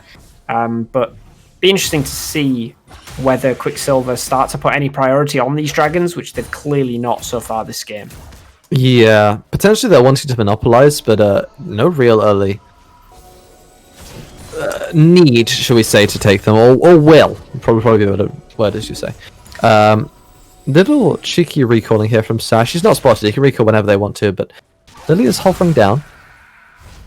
Yeah, I think it looks like they're trying to bait them into a fight by taking on the Rel, despite the fact that there's the jungler and the AD carry lying in wait. The Lilia is going to cancel the recall once again as the wave is pushing. Let's see if the center and Thresh overextend. So much time being lost here for the Cub, though. Is it worth it if nothing happens here? No, but, luckily for Quicksilver, the Lee Sin did reset, so he isn't able to make much happen anywhere else on the map. But they're even bringing the Tristana down here now. Really an awful lot being committed here to this bot side player, as the Lee Sin is going to arrive. Oh, the hook! It's another... Again! Okay. Not this time. Anyway, the Herald does end up getting popped. We're going to see a little Shelly Skull Bash action come in. So that's going to be half the tower health, and when you got Tristana, that's going to go down real quick. Nice little Sonic Wave onto Rat Boy. Might be looking, but looks like Chexplay's going to back off of this one. Oh, recollect, we're going to have a TED talk with some of these teams about these attempted dives onto Threshers. It's getting a bit dodgy. That's the one word for it, that's for sure. Okay, we have the possibility of double death round. Make it happen, boys. Yeah. Then you believe it. Yeah, the Cub and Chex player, stop what you're doing, head up into that top lane. We want to see it. Yep. Everyone, you know what they should have done? They should have picked Mordekaiser and Silas as bot lane champions, and then when anyone ganks, you just double death round each other, and it becomes a 2v2. Yeah, it's big. It's actually big brain. Yeah, I see no downsides. Yeah. As DMO is actually really being pushed out health-wise in this lane. It's becoming a bit of an issue. He does have the teleport up, so we'll see if they just choose to go straight back up there. Zarbush is going to be caught on a ward, as is the Lee Sin. Yep, we could see a potential engage here from the Lydia, but it doesn't look like anything's happened just yet. Instead, Ratboy seems to be one who's engaged on. The kick comes through, but the jump comes through as well, so it doesn't seem like anything Ratboy didn't want to happen. And that's just going to be an important cooldown for Chexplay burn for pretty much nothing. Yeah, there isn't a dragon for the next minute 30, so it shouldn't be too impactful. But the first tower is going to drop in the bot lane, so this is more gold going into the Samira. Really nice trade from Arbush, but he's going to miss the chain, so it's probably going to be about an even trade once the bomb goes off. It's looking like about a 2.5k gold lead, so not insurmountable, and if you factor in the fact that you've got the 2 Drakes, this game is relatively even moving into the 20-minute period of the game. Certainly more even than game 1. Yes, absolutely. It's good to see not that for Chexplay. He's not happy about getting bonked by Jericho. Why is it not called the bonk?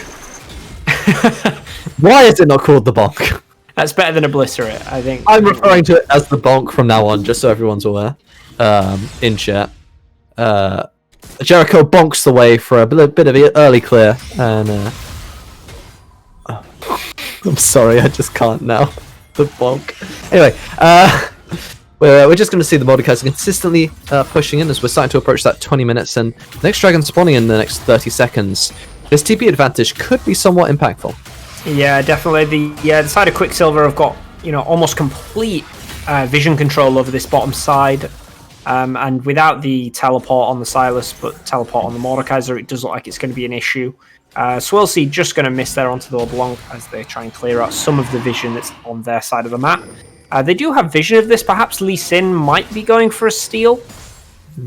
I like what DMO is doing, though. He's starting to make his way over to the dragon. They are going to lose the top tower for this, but generally, if you're going to make this play, you need to make it about 10-15 seconds earlier for the Silas. Otherwise, you're not going to be there for when the dragon actually spawns.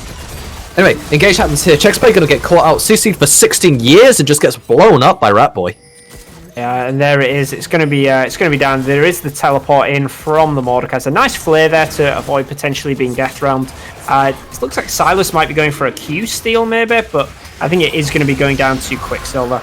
Yeah, there it is. Smite through from the Lilia. Very clean. As there's going to be a jump onto the Thresh. Yeah, Ratboy lands himself a nice engage, gets a W reset, has to force the flash away from Stronger because of the second jump from Ratboy, but looks like the Cub is looking to catch out the Thresh now as well. Does have access to sleep, and Thresh goes Drowsy. Good play opportunity. Buffers the play through the Drowsy. Excellent stuff there from Stronger, as Arbush gets to one-shot the Lilia for free. Yeah, fantastic play there from Stronger. The hook was perfect onto the Lilia. It looks like there's going to be a stun onto the center. No, flash out, and he's able to just about survive. But yeah, looking at the game state, still around a 3k advantage. The Mordekaiser teleport was blown, so it'll be interesting to see if Deja Vu use that teleport window that they've got once the Silas's comes up. So far, it's just been used to go back and forward to lane. Oh, good chain here, but it's going to be a re-engage from Ratboy. That's the flash away from the Lantern for Arbush. Not exactly where you want to see out of your LeBlanc. Good wind wall there to block away from the re-engage. And that's going to be an aggressive route here coming through onto the rail, but nothing too exciting going to happen. Minecraft Chan going to be absolutely fine there. And a really good evasion, shall we say, from the side of Quicksilver, denying the re-engage. Yeah, you can see that DMO really wants to get that Death Realm onto the Samira there, but was getting a little bit too close to her own tower, so decided against it and backs out. Yep. Now, nothing can really happen here. I am interested to see what the lane assignment will be here from both teams, as we do only have the Baron up and no other neutral objective for the next 3 minutes. So will we be sending Arbush or DMO into that bot lane so that you can play towards the Baron, or are you just going to say, no one wants this Baron yet, we're just going to play for the Dragon, so we might as well just keep him topside? Yeah, I'm happy to see Wakanda Chewy heading towards the mid lane. I think it just makes sense to have your bot lane sitting in the mid lane. Oh, it's going to be a dash forward. Oh, 3-man kick.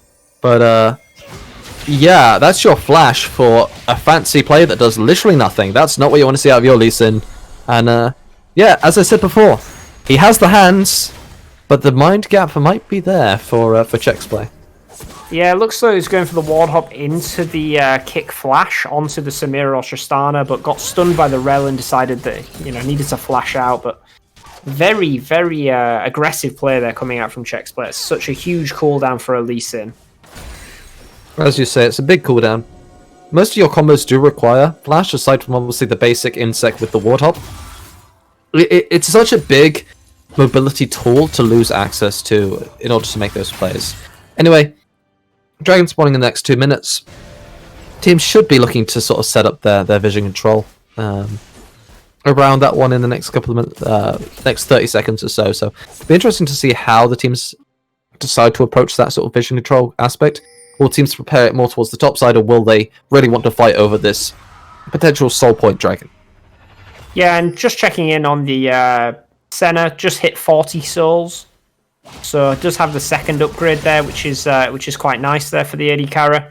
Not quite at the Rageblade state of the game, so still lagging behind a little bit of the Samira in terms of items. Who has actually decided to go with the Mercury Treads. 6 HP, that's so unlucky. The Cub ends up picking that one up, luckily for himself. But yeah, the Merc Treads are an interesting buy here. Makes some sense against the burst that comes through from DMO and Arbush, but there isn't a lot of CC to mitigate, so really not an ideal item in my opinion. No, also Mercury Tread's actually quite an inefficient buy for simply magic resist. It's such a good item at mitigating stuns, which there are a few of on the side of Deja Vu, but as a flat magic resist item, the magic resist doesn't actually increase after the no magic mantle, so it is actually quite a poor buy into magic damage champions. There's an excellent hook and sonic wave there land onto Ratby, but nothing going to be achieved from it. Yep, nothing really happening too much. A little bit of poke coming down from the side of Deja Vu, trying to muscle their way into this dragon pit, shall we say. Arbush lands a good little bit of chunk onto the Cub, but going to take a lot of damage in response here. He does have the teleport though, so an option here for the LeBlanc to reset and use that TP to get back to lane for this upcoming fight, whereas the Cub doesn't have that access, but he's already full HP again, this Lilia, thanks to the Honey Fruit, I imagine, so good stuff there. Will we see the teleport? There is the teleport coming back from Arbush. They're definitely going to be coming hard for this. We'll have to see who likes to start this dragon off. Yeah, they're camping the brush again, but it looks like they're not all quite on the same page at this point, and they're not going to be able to jump onto the LeBlanc as they're just going to split the river. Oh, the LeBlanc is still going to get caught after already having to recall and teleport and use the ultimate. So that's a big cooldown that might be down if this fight starts soon enough. I don't think this fight is winnable now for the side of Deja Vu. I feel like you need to reset this one and just give the dragon at this point and not try for the fight. I want to see Silas. An excellent steal comes through from Chex Play, but he dies almost instantly. There's a bonk from the Silas, and that's going to be one picked up. It's Reset City here for the Samira, but there's the stolen ultimate here from Silas. He's going to be doing his very best. DMO slapping about Sash, but how good is the shield bow? Not quite enough. Looks like the Death Realm is now going to come through from Jericho. It's a Brazilian bonk coming through from the Jericho. On this Mordekaiser, but not able to pick anything up. Meanwhile, Arbush almost assassinates the Cub. DMO does eventually go down. Excellent flash away, but looks like everyone is going to go down in the end for the side of Deja Vu outside of Wakada Shui. It's going to be a 3 for 3, only 2 players surviving, or dying in the end, sorry, for the side of Quicksilver. Yeah, we're going to see the gold just extend a little bit here, about 4 or 5Ks. They're probably going to be able to take down the tier 2 in mid lane. Some excellent play from the likes of DMO. They're able to take down the Samira. And yeah, there we are. The tower is going to fall. A brilliant steal from Chex Play. Just sacrifice his life for it. You have to wonder if maybe they could have just sacrificed the Lee Sin and then left it there. But otherwise, you know, we're seeing a 3-0-1 now on the Tristana, 5-2 and 4 on the Mordekaiser. It's a painful situation for the likes of Deja Vu. They're really going to have to commit to this soul fight in around 3.5 minutes and just hope that they can defend this Baron. Is it fair to say they lost the battle and won the war to get the soul? Or would you say it's the other way around? I would say it's the other way around. Okay. I think they lost so much in terms of gold and map pressure. You know, losing 2 towers in the mid lane is such a pivotal thing for the side of Quicksilver, opening up the map so that the likes of Lilia and Tristana can roam around so much easier. And I still think that they have the scaling, and that in 3.5 minutes they will likely be in an even stronger position versus the composition from Deja Vu. So I still think it favours Quicksilver, but Chex Play really clutching the moment to try and keep them in the game. Yeah, it was an excellent steal coming through from the Lee Sin, but as you say, the follow-up afterwards not really ideal for the rest of the play. Just eating a little bit of Baron damage here, so that you can use the attack speed passive coming through from the Lee Sin. And it looks like it's actually caught out. What happens to the Lantern? But the damage is going through for Ratboy. Is it enough to one-shot him? Not quite. 1 HP flashes away. Heal used for safety. That's going to be an aggressive blast coming forward from Jericho. Ends up getting hooked out by Stronger, but nothing really going to come here. And Chex Play over-aggressive from the Lee Sin means that 3 summoners are burned for his team to keep him alive. Yeah, got baited in by that Warden. It looks as though they are going to start up the Baron here. Chex Play hasn't recalled, so he's currently sitting on 200 HP. Surely he's not going to be able to get into the pit. Yeah, it looks like they're going to try their best. Excellent steal. Hijack coming through from the Silas, but nothing's going to happen.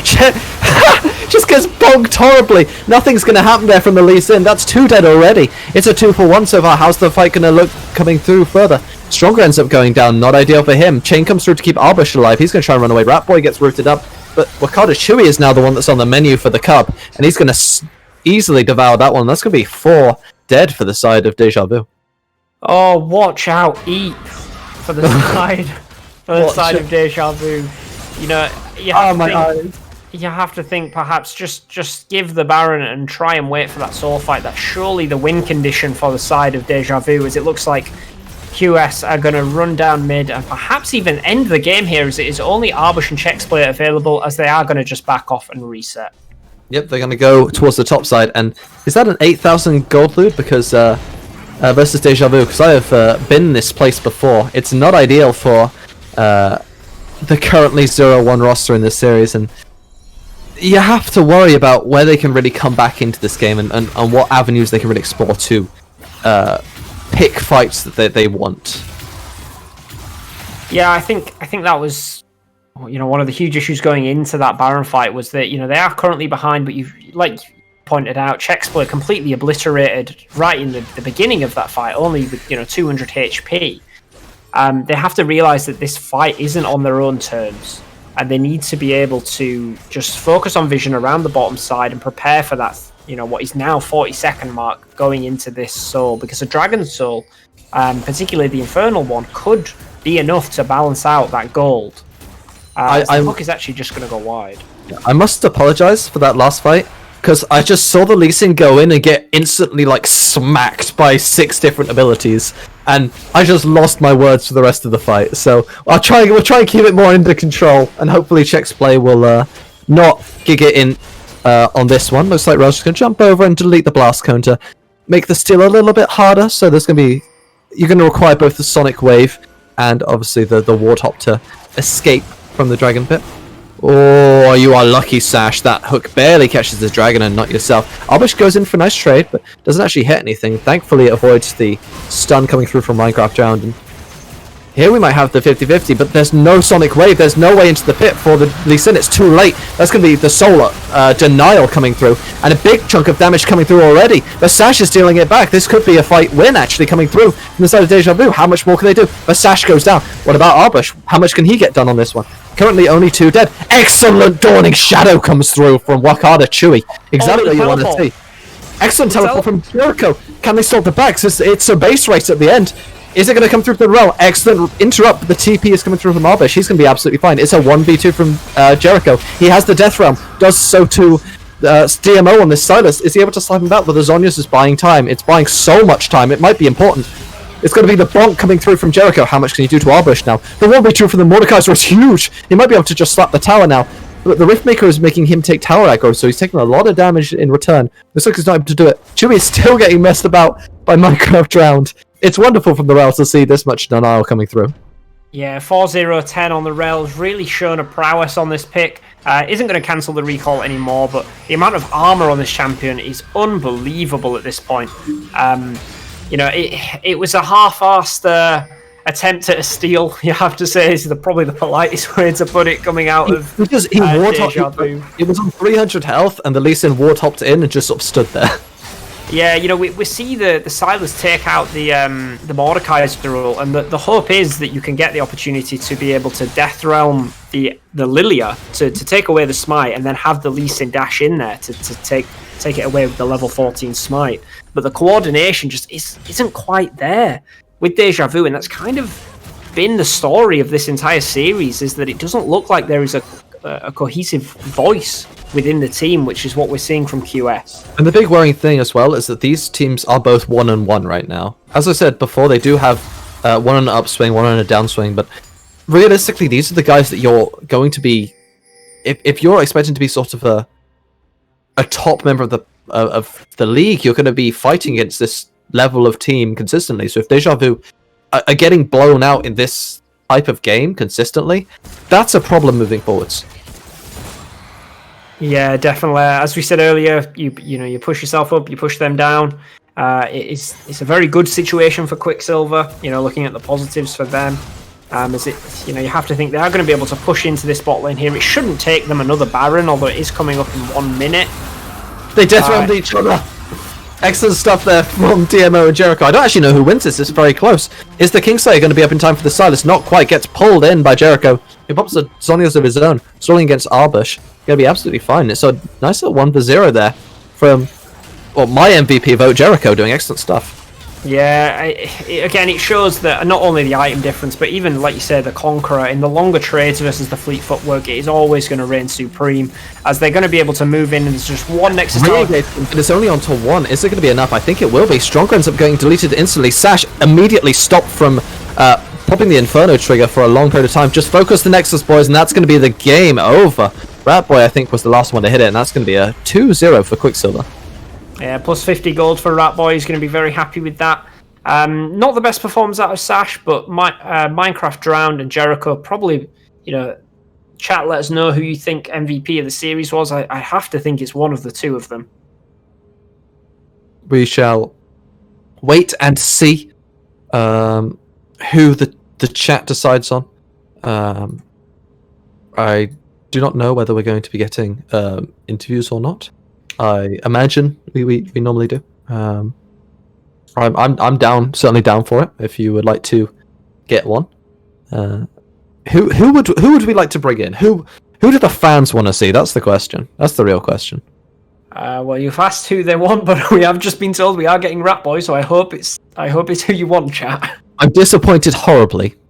Please get a replacement.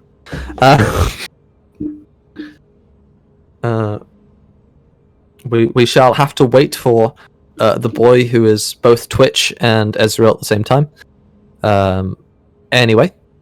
That's terrible. I'm sorry, I can't let that go. I can't let that go. Yeah, that's fine. That's fair. I was hoping you'd just let it be, but that was absolute garbage. I fully understand that. Let's talk for a second about sort of what this means for each of these teams in terms of the positives and the negatives we saw from both Deja Vu and Quicksilver.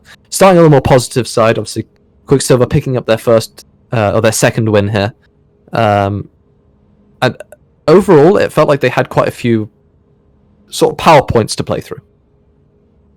Yeah, and like we said about the standings, both being at 1-1, now moving to 2-1 there for Quicksilver. Next week, going up against Team Rocket, another bottom tier currently team, so looking to extend that, whilst Deja Vu have to go on to play United Porros of Runeterra, currently sitting at 2-0, so things are only going to get harder for them.